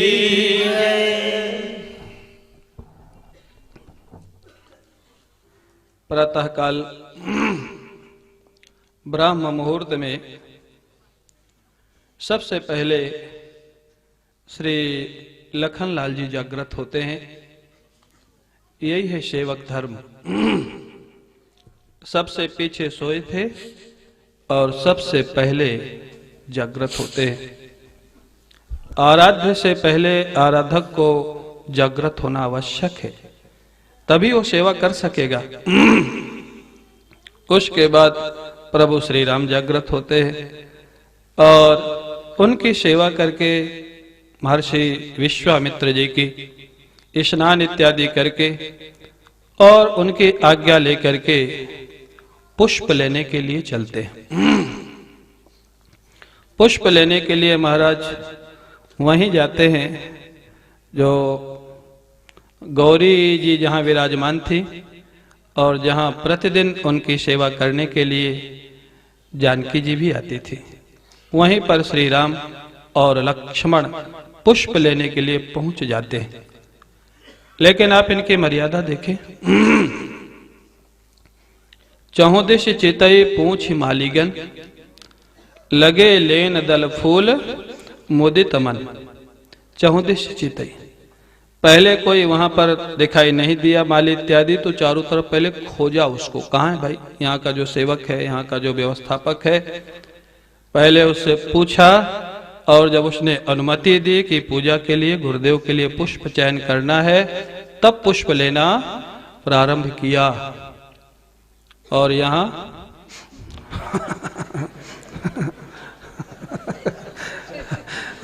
तो बगीचे की बात कौन कहे, घरों में घुस जाते बिना पूछे, बिना कुछ बताए, यहाँ तक कि बेवकूफ और बना जाते। अच्छा अच्छा ठीक है, आप है कि ठाकुर जी आप जो कहो। क्योंकि शंकर जी के आराध्य तो वही है ना।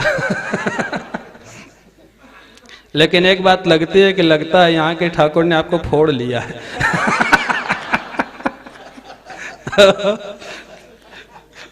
सज्जनों, ठाकुर जी वहां जाते हैं और पूछ करके वो पुष्प चयन करना प्रारंभ करते हैं। गोस्वामी जी महाराज कहते हैं उसी समय प्रतिदिन जानकी जी भी आती थी गौरी का पूजन करने के लिए। वो भी सखियों के साथ वहीं पहुंच जाती। वो उधर पूजन करने के लिए चली जाती हैं और उनके मध्य में एक सखी थी जो स्वाभाविक इधर उधर घूमने के लिए बगीचे में चली गई। गोस्वामी जी महाराज लिखते हैं यहाँ पे, एक सखी सिय संग बिहाई, गई रही देखन फुलवाई।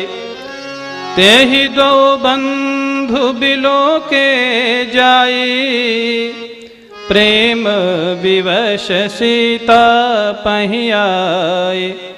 तसु दशा देखी सखिन, पुलक गात जलु नैन। कहु कारण निज हरस कर, पूछहि सब मृदु बैन। एक जो सखी है वो जानकी जी के साथ से बगीचे में गई हुई थी और उसने देख लिया है नयनाभिराम प्रभु श्री राम और लक्ष्मण जी को। देखते ही एकटक देखते ही रह गई। सारे शरीर में महाराज जैसे प्रभु का प्रेम प्रकट हो गया, उसके शरीर में रोमांच, आंखों में प्रेम के आंसू। और उसको भी यही लगा, कितने विलक्षण है वहां की सखियां, वहां की देवियां। वो स्वयं देखती ही नहीं रह गई। उसने देखा इतने सुंदर राजकुमार, जा करके जानकी जी को तो बताऊं, ये तो जानकी जी के योग्य है। ऐसी सखिया थी महाराज।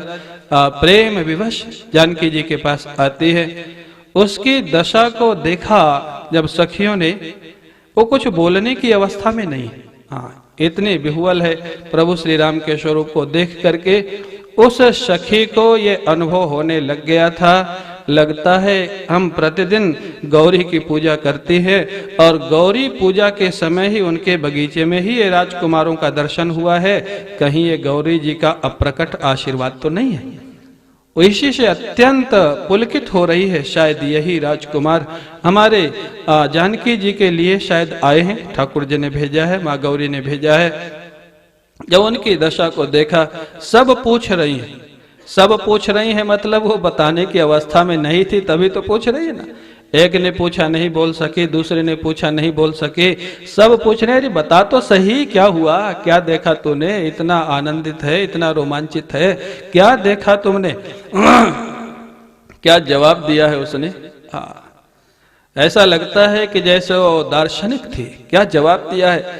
बोले जिसने देखा है वो बोल नहीं सकता और जो बोल सकता है उसने देखा नहीं है। क्या बताऊं मैं आपको, क्या सौंदर्य का वर्णन किया। गिरा अनयन नयन बिन वाणी, नेत्रों ने देखा है वो बोल नहीं सकते हैं और वाणी बोल सकती है, उसने देखा नहीं है। कैसे मैं उनका वर्णन, बस यही है श्री राम का सौंदर्य, जिसका वर्णन नहीं कोई कर सकता है। यही है उनकी अनिर्वचनीय सौंदर्य का वर्णन। सखी ने तो बड़े सूत्र रूप में कह दिया, समझ गई। इतना ये पुलकित है, इतना आनंदित है, जिनके लिए अवश्य ही कोई विलक्षण होंगे राजकुमार। सभी जानकी जी को लेकर के उनके सखी के साथ चल पड़ती हैं, जहां जहां वो देखी थी महाराज। और जानकी जी को बताया था देवर्षि नारद ने कि तुमको गिरिजा जी के उस पूजन के बगीचे में ही तुम्हारे जो सुयोग्य वर हैं उनकी प्राप्ति होगी। तो सुमिरे सीय नारद वचन, उनको देवर्षि नारद के वचनों का भी स्मरण हो आया। लगता है ये वही तो नहीं है। बड़े महाराज चकित होकर के, वास्तव में तो ये अनादि शक्ति है, अनादि दंपति है प्रभु के महाराज। ये तो केवल भेद है, बाह्य भेद है लीला के कारण, वास्तव में तो एक ही है। लीला के लिए भी अगर थोड़े दिन के लिए अलग अलग हो जाते हैं तो भी ये रह नहीं सकते, यही इनके एकत्व का परिचायक है। इतनी व्याकुल है उनके लिए, चकित विलोकत सकल दिशि। अरे भाई, चारों तरफ देखने की तो आवश्यकता तब होती जब इनको खोजना होता। आज तो सखी है साथ में, जिसने देखा है वो आगे आगे जा रही है, तब तो सखी जिधर बोले उधर ही जाना चाहिए, उधर ही देखना चाहिए। लेकिन इतनी व्याकुलता की पराकाष्ठा है जानकी जी के जीवन में प्रभु के दर्शन के लिए कि सखी के साथ होने के बाद भी चारों तरफ बार बार देख रही है, कहाँ है वो, कैसे है वो, कब मेरे को दर्शन देंगे।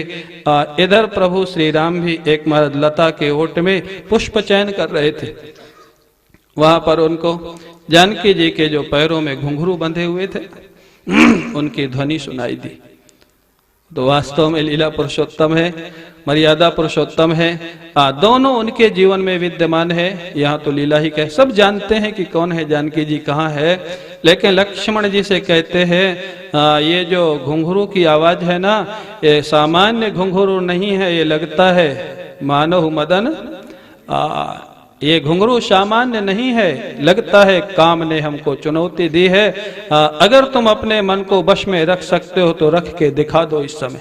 मानव मनो दुंदभी दीन्हे मनसा विश्व विजय कह कीन्हे, प्रभु श्री राम। लेकिन जानते हैं पहले किसको दर्शन हुए? पहले जानकी जी को श्री राम का दर्शन हुआ है, श्री राम को जानकी जी का दर्शन हुआ। पहले श्री राम जी को ही दर्शन हुए। जानकी जी को तो पता नहीं था, ये लता की ओट में खड़े हुए पुष्प चयन कर रहे थे। जैसे प्रभु श्री राम ने देखा महाराज, और हुआ क्या, स्वाभाविक था। क्या लिखा है? सिंह मुख शशि भय नयन चकोरा। प्रभु श्री राम के नेत्र चकोर बन गए और जानकी जी का जो श्रीमुख था वो चंद्रमा के जैसे बन गया। एक टक निर्निमेष नेत्रों से प्रभु श्री राम देख रहे हैं। इनके प्रेम में कितनी शुद्धता थी। लक्ष्मण जी भी तो साथ में है, कोई संकोच नहीं है, शुद्ध प्रेम है प्रभु का। एक टक देख रहे हैं उनकी तरफ, और एक टक देख रहे हैं, ये कहाँ लिखा है? यहीं लिखा है रामचरितमानस में। पलकें भी नहीं गिर पा रही हैं, क्यों? बड़ा सुंदर दृष्टांत दिया। बोले जो निमि है ना, निमि वो पलकों के देवता हैं और निमि इन्हीं के वंश के पूर्वज हैं। तो निमि ने देखा हमारे वंश का एक राजकुमार जानकी जी को प्रेम भरी चितवन से देख रहा है, ऐसी अवस्था में पूर्वजों को बीच में रहना उचित नहीं है, इसलिए उन्होंने मानो नेत्रों में वास छोड़ दिया और अलग चले गए। इसलिए पलकें गिर ही नहीं रही है, पलकों का गिरना बंद हो गया। जब देवता ने वास छोड़ दिया तो कैसे गिरेंगी? ऐसे महाराज कहते हैं वो देख रहे हैं। उसके बाद वो कहते हैं अपनी दशा देख करके और जानकी जी की शोभा देख करके लक्ष्मण जी से कहते हैं, लक्ष्मण जानते हैं ये कौन है? बोले यही जनक जी की बेटी हैं जानकी, जिनके लिए धनुष यज्ञ हो रहा है। आज ये गौरी पूजा के लिए आई हुई हैं और क्या जीवन है उनका।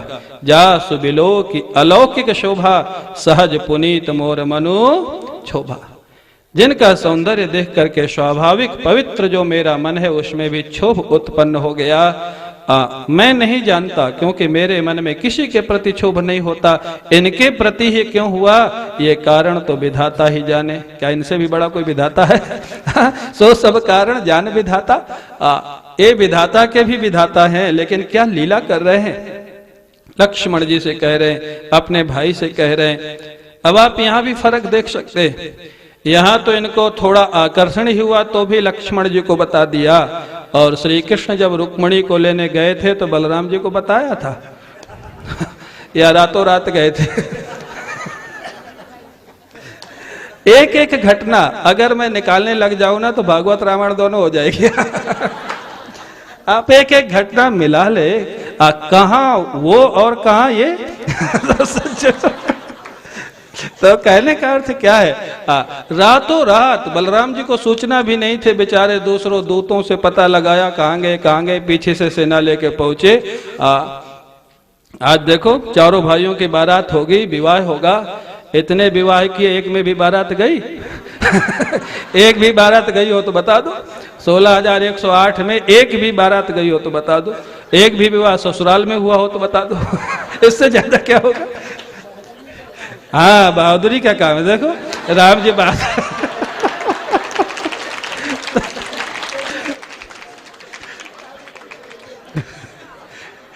राम जी के लिए सब ताली बजा दिए। देखो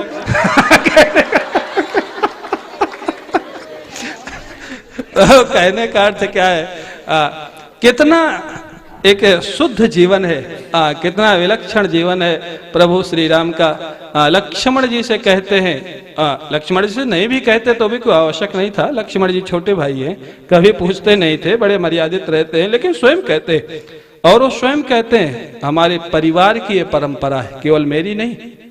आप देखें ये जो प्रभु का परिवार है, सूर्यवंश है, रघुवंशन कर सहज स्वभाव, मन कुपंथ पग धरई न काऊ। रघुवंश का, सूर्यवंश का स्वाभाविक प्रभाव है कि मन कभी कुपंथ में जाता ही नहीं है, और मेरा तो जा ही नहीं सकता है।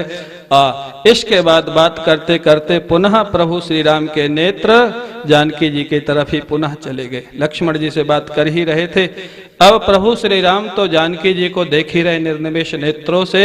इधर जानकी जी व्याकुल हैं, अभी तक दिखाई नहीं दिए, कहाँ चले गए।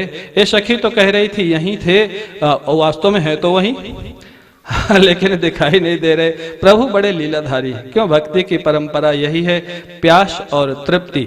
जब प्यास अधिक बढ़ जाए तब दर्शन होंगे तो उसका एक अलग ही आनंद होगा।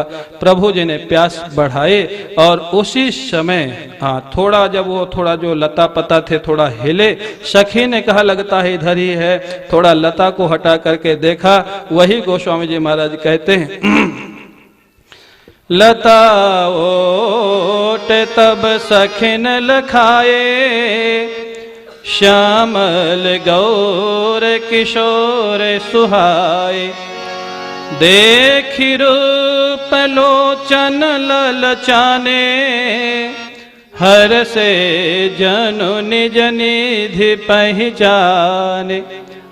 जैसे लता की ओट से सखी ने बताया कि देखो वो हैं, पुष्प चयन कर रहे हैं। दोनों भाइयों का दर्शन हुआ, देख रूप, दोनों वास्तव में एक हैं।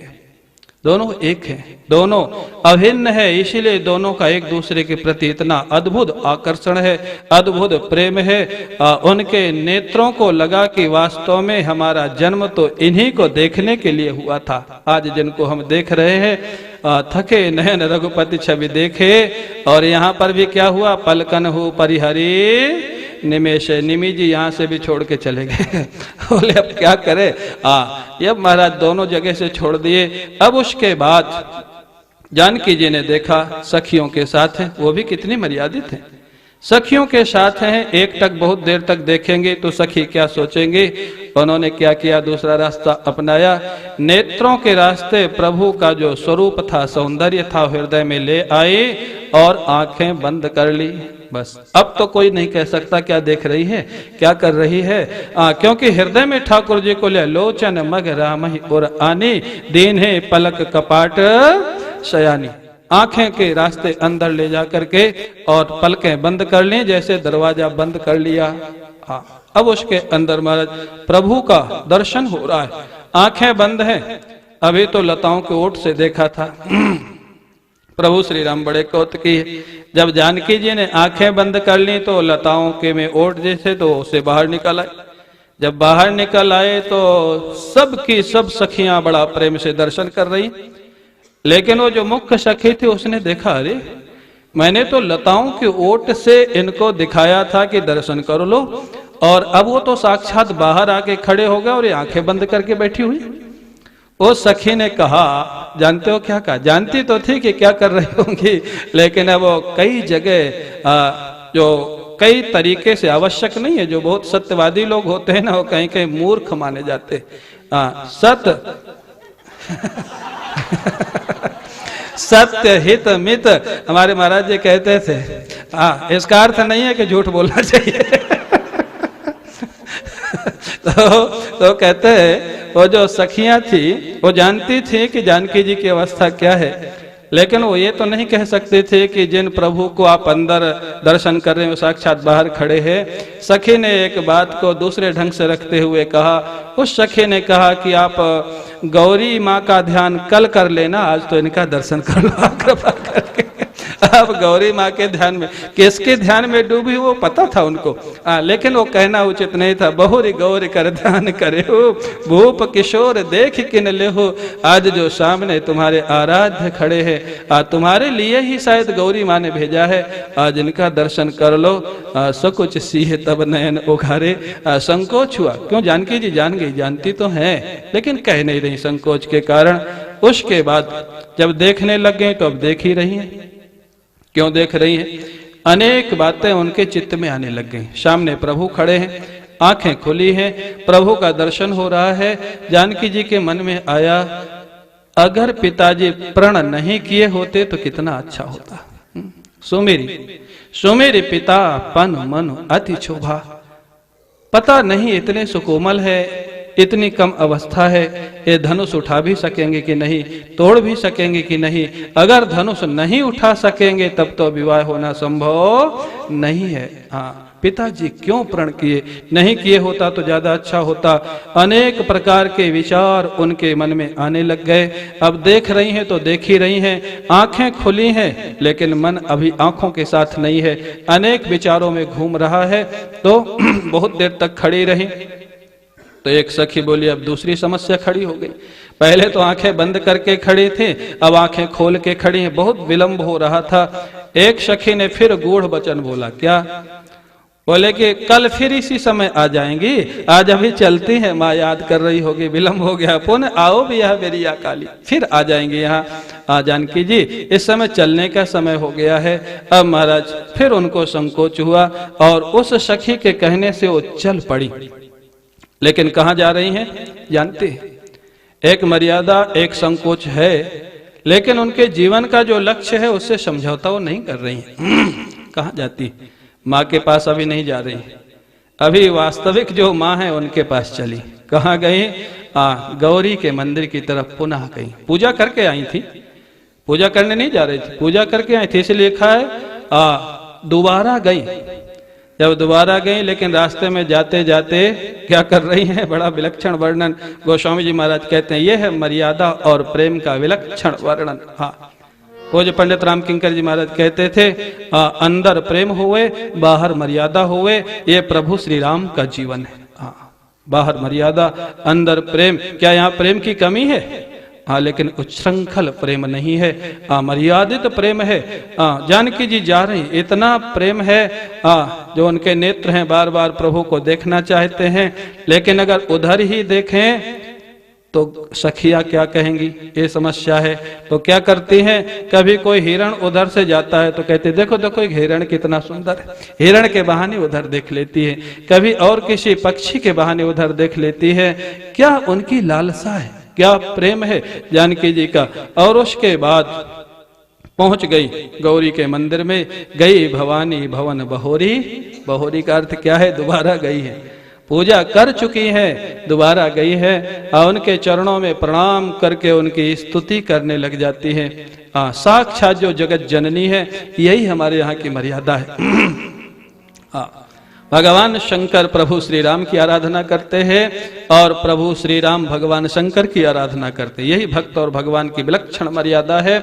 और दाम्पत्यर्थम उमाम शतीम, ये भागवत में लिखा हुआ। अगर सुंदर दाम्पत्य चाहिए तो पार्वती जी की आराधना करनी चाहिए, साक्षात जगत जननी है, लेकिन मर्यादा बनानी है ना। ये तो अनादि दंपति है। क्या गिरजा की पूजा नहीं होती तो क्या भगवान श्री राम को नहीं मिलते क्या? तो अनादि दंपति हैं, उन्हीं के साथ इनका विवाह होना था, लेकिन मर्यादा बनाई। एक तरीके से अपने जीवन को आगे बढ़ाना है जिससे लोग अनुकरण कर सके, उनकी प्रार्थना करती है। हाँ, आप तो महाराज आप स्वयं जानती हैं कि आपका जब विवाह हुआ रहा था भगवान शंकर से, जय जय गिरिवर राज किशोरी, पहला शब्द है गिरिवर राज किशोरी।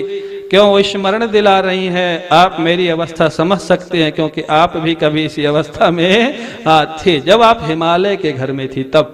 गिरिवर राज किशोरी, जब आपको भगवान शंकर की उत्कट अभिलाषा थी, आपकी अवस्था क्या थी? किसी का आप कहना नहीं मान रही थी, कुछ भी करने को तैयार थी। माँ, आप समझ सकती हैं मेरे मन की दशा, इसलिए आगे कह देती है, मोर मनोरथ जानहु लिखे।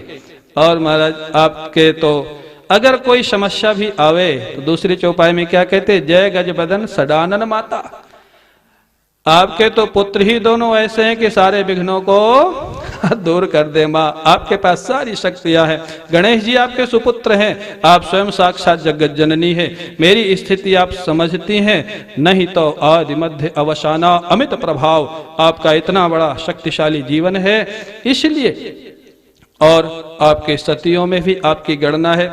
और मेरे जीवन की दशा, मेरी एक निष्ठा आपको पता है, आप कृपा करो। स्पष्ट नहीं कहा, कितना मर्यादा है, कितनी मर्यादा है। पूरी स्तुति करने के बाद भी कह दिया, आप तो मेरे हृदय की बात जानती हैं, इसलिए मैं कहूंगी नहीं कि इन्हें प्रकट न कारण ते ही अस कही चरण गहे वैदेही। चरणों को पकड़ लिया। हाँ, गौरी माँ के चरणों में सिर रख करके माँ जानकी बैठ गई, आंखों से आंसू बह रहे हैं प्रभु की प्राप्ति के लिए। जानते हैं उसके बाद क्या होता है? विलक्षण आराधना है, तुरंत उसका महाराज आशीर्वाद मिलता है, जवाब मिलता है। विनय प्रेम बश भई भवानी, खशी माल मूर्ति मुशकानी। हाँ, इतना महाराज वशीभूत हो गया विग्रह जो गौरी जी का था। कई यहाँ पर इस चौपाई पर वक्ता लोग बड़ी बड़ी व्याख्याएं करते हैं। खसी माल मूरत मुस्कानी, बोले मूर्ति में श्वेद आना, हंसना, और ये सब अपशकुन माने जाते हैं। बोले किसी कारण से केवल एक हो तो ही अपशकुन होते, लेकिन यहाँ तो तीन तीन कार्य हुए, ये अपशकुन नहीं है, ये तो भक्त के प्रेम की पराकाष्ठा है। पहले मूर्ति हिली, और हिली स्वाभाविक, माला कैसे गिरेगी? फूल तो गिर सकता है, माला कैसे गिरेगी? अगर आपने विग्रह को माला पहनाई है तो माला जब तक वो विग्रह स्वयं नहीं देगा तो कैसे गिरेगी? या विग्रह स्वयं उसकी गांठ खोल के नहीं नीचे देगा, कैसे माला गिरे? पुष्प तो गिर सकता है हिलने से, माला तो हिलने से नहीं गिरेगी। गौरी माँ ने पहले अपने स्वयं की धारण की हुई माला जो जानकी जी ने ही पहनाई थी, वो उनको महाराज कृपा की, क्योंकि वो तो चरणों में सिर रख के बैठी थी। जो माला उनके गले में पड़ी हुई थी वो माला जानकी जी के गले में आ गई महाराज अपने आप। अपने आप वहां पहुंच गई। तो पहले तो महाराज मूर्ति हिले और उसके बाद मुस्कराई। मूर्ति मुस्करा रही, स्वाभाविक। मूर्ति जब चैतन्य प्रकट हो जाएगा, मूर्ति में देवता प्रकट हो जाएगा, तभी तो मूर्ति मुस्कराएगी ना। सजीव जब विग्रह हो जाएगा, चैतन्य विग्रह हो जाएगा, मुस्करा रही। तो केवल मुस्कराना भी अगर अपशकुन माने तो आगे तो बोल भी रही है ना, कहां तक आप अपशकुन मानेंगे। बोल रही, पहले हिली, फिर मुस्कराए और फिर बोली। और क्या बोली? जानकी जी को महाराज लक्ष्य कर करके गोस्वामी जी महाराज बड़ी सुंदर बात लिखते, सुनो सिय सत्य आशीष हमारी। ये कौन बोल रही है? ये विग्रह बोल रही है या साक्षात गौरी माँ बोल रही है? साक्षात गौरी माँ, हाँ, विग्रह में प्रकट हो गई है, बोल रही है। सुनो सिय सत्य आशीष हमारी, पूजी मन कामना तुम्हारी। नारद बचन सदा सुचि साचा, सोबर मिली जाहि मनुराचा। हमारा जो आशीर्वाद है सत्य होगा। जानकी, तुमने जिसके लिए निश्चय किया है, ये कितनी विलक्षण मर्यादा है। जानकी जी ने भी नहीं बताया था, कह दिया था आपको पता है मैं क्या चाहती हो, तो गौरी जी ने भी कह दिया आप जो चाहते हो वही मिलेगा आपको। सो बारो मिलही जाहि मनु राचा। आगे उनका संकेत कर देते, मनु जाहि राचियो मिलही सोबर सहज सुंदर सांवरो। जो सांवरा है ना, क्योंकि आपने कहा था मैं जानती हूं, तो मैं बता तो दूं कि मैं ठीक जाती, वही आपको मिलेगा। करुणा निधान सुजान शील स्नेह जानत रावरो, यही भांति गौरी आशीष सुनिसिय सहित ही हर्षि अली। क्या सखियां थी, सब यही चाहती थी कि इनका विवाह प्रभु श्री राम के साथ हो जाए। तुलसी भवानी पूजी पुनि पुनि, मुदित मन मंदिर चली। सब सखियां चाहती थी कि इनके साथ विवाह हो जाए। अब दूसरा पक्ष देखे, बांसुरी बजी तो गोपियों ने एक दूसरे को बताया बिना या छिपा के भाग गई। बताओ, एक दूसरे को बताया छिपा के भाग गई। वहां कोई दूसरे का नहीं चाहती थी, एक दूसरे को कोई नहीं बताया, सब चली गई। कहने का अर्थ क्या है, यहाँ आप देखेंगे तो अलग दृश्य मिलेगा और वहां आप देखेंगे तो अलग दृश्य मिलेगा। जितनी सखियां थी सब प्रसन्न हो गई। जानी गौरी अनुकूल सिय ही हर्ष न जाय कही, मंजुल मंगल मूल वाम अंग फरकन लगे। उसके बाद महाराज इधर क्या होता है, जानकी जी का कार्य तो पूरा हो गया। इधर प्रभु पुष्प लेकर के गुरुदेव के पास पहुंच जाते हैं। और इतना ही नहीं, कितने विलक्षण स्वभाव है। लक्ष्मण जी से कहा तो कहा, गुरुदेव से भी सारी बात जाके कह दी। महाराज आज जानकी जी आई थी, मेरे मन में ऐसा आया, उनके प्रति ऐसा आकर्षण आया, वो तो आप जाने, विधाता जाने क्या होने वाला है। विश्वामित्र जी हंसने लग गए, आप प्रभु होते हुए भी ऐसी बात कह रहे हैं। सुफल मनोरथ हो तुम्हारे, राम लखन सुनि भय सुखारे। दोनों तरफ से आशीर्वाद मिल गया। अब दोनों प्रसन्न है महाराज। इस समय का समय पूरा हो गया।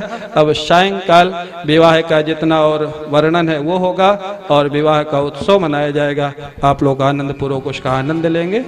2 मिनट संकीर्तन करें। बोले सियावर रामचंद्र भगवान की जय। श्री राम जय राम जय जय राम। श्री राम जय राम जय जय राम। श्री राम जय राम जय जय राम। श्री राम जय राम जय जय राम। श्री राम जय राम जय जय राम। श्री राम जय राम जय जय राम। श्री राम जय राम जय जय राम। श्री राम जय राम जय जय राम। बोलो श्री राम जय राम जय जय राम। श्री राम जय राम जय जय सियावर